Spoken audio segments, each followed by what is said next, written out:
ఈరోజు ఈ petrol diesel ధరలు పెరగడం వల్ల ఖచ్చితంగా నిత్యావసర వస్తువుల ధరలు ఇంకా దారుణంగా పెరిగేటువంటి పరిస్థితి ఉంది.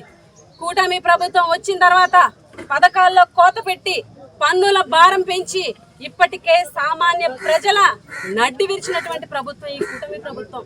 ఈరోజు ఈ పెట్రోల్ డీజిల్ ధరలు పెరగడం వల్ల మధ్య తరగతి సామాన్య పేద కుటుంబాల పరిస్థితి తలుచుకుంటేనే భయంగా ఉందని చెప్పి ఈ సందర్భంగా తెలియజేస్తున్నాం. ఎలక్షన్కి ముందు ఎన్ని మాయమాటలు చెప్పారు. ఈ రాష్ట్రంలో మా ప్రభుత్వం వస్తే ఖచ్చితంగా పెట్రోల్ డీజిల్ ధరలు తగ్గిస్తాము అని చెప్పారు.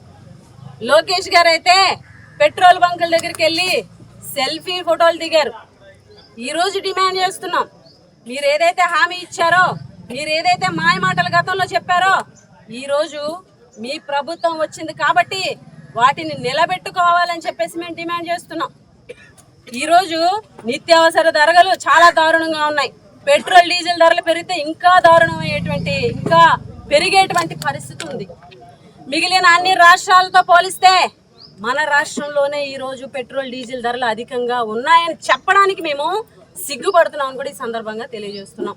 గతంలో మా ప్రభుత్వం ఉన్నప్పుడు మీరేం చెప్పారు? పెట్రోల్ డీజిల్ ధరలు మేము వస్తే తగ్గిస్తాము, మాకు అన్ని ఎంపీలు, టీడీపీకి అన్ని ఎంపీలు ఇవ్వండి, అక్కడ ఫైట్ చేసి మరి మీకు పెట్రోల్ డీజిల్ ధరలు తగ్గిస్తామన్నారు. ఈరోజు మీరు మద్దతు ఇచ్చినటువంటి ప్రభుత్వమే ఈరోజు సెంటర్లో ఉంది. మీరు మద్దతు ఇస్తే నిలబడుతుంది, మీరు మద్దతు వైదొలిగితే పడిపోతుంది. అటువంటి ప్రభుత్వం ఈరోజు కేంద్రంలో ఉన్నప్పటికీ కూడా ఈ ప్రభుత్వం చేత కాక మిగిలిన రాష్ట్రాలన్నింటికన్నా కూడా ఈరోజు మన రాష్ట్రంలో డీజిల్ పెట్రోల్ ధరలు ఎక్కువ ఉన్నాయి.